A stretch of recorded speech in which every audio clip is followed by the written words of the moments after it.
Assalamualaikum warahmatullahi wabarakatuh.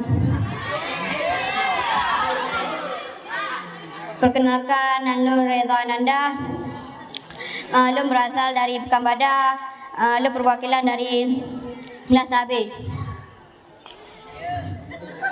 Bismillahirrahmanirrahim. Amal yang tak nahu nak serta dibagi dua. Laudian nama nawiyah. Laudian nak dua sama dan kasih.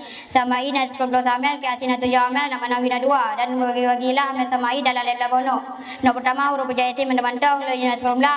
Ba'amil lafi'an wa kasam takasam. Lam rubah wa nyarubah alakam. Memundu atasya dakhala. Bermula nak kedua. Ada beberapa huruf penasa isim rafa kabar. Laudian 6. Ina anakana lakina leda dalallah. Bermula nak ke ada beberapa huruf berapa isim nasak kabar. Lejina dua iaitu madanlah. Bermula nak ke ada beberapa huruf nasak isim mendemandang. Lina 7 waw ila ya ayah hayat ahamdah. Bermula nak ke 5 itu beberapa huruf penasab fi'il mudhari' lina pun anan kaidan. Bermula nak ke 6 itu beberapa huruf pujatan fi'il mudhari' lina 5 illam lamma lam amri la finahi. Bermula nak ke 7 itu beberapa huruf yang berjazam doa apa fi'il mudhari' dia tu manain.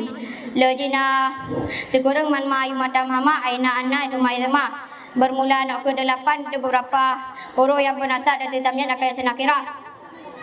Lejina pun salah satunya lafaz diplo yang akan dimerakatkan beserta sa ada 2 hingga sekurang dan lafaz waplo hingga kerumplo dan kam kain dan kaza.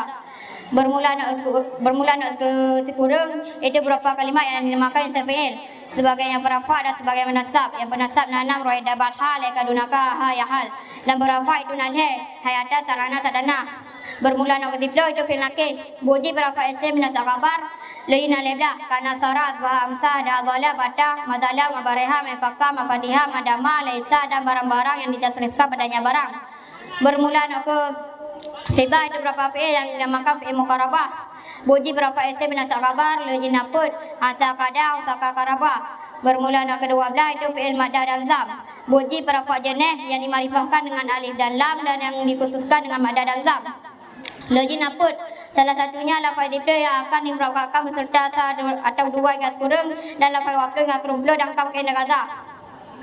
Bermula nak ke-12 itu fi'il syak dan yakin ditamang di atas wabah isim. Bermula yang kedua itu barat yang pertama. Buji penasab dua buah isim di atas wabah maf'ul.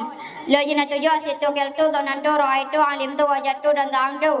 Amal kasih na 7 fi'il di atas itilah isim fa'il isim maf'ul sifat musabahah dan masdar. Tiada isim yang didafahkan pada isim lain dan isim yang sempurna dan terkaya pada dafah. Amal maknawi na 2 mubtada yang kabar iaitu amal tidak dan fi'il mudhari' apabila jatuh pada jatuhnya isim itu semua zaidun yatribun kepada zaidun jaribun. Wallahu a'lam. Assalamualaikum warahmatullahi wabarakatuh.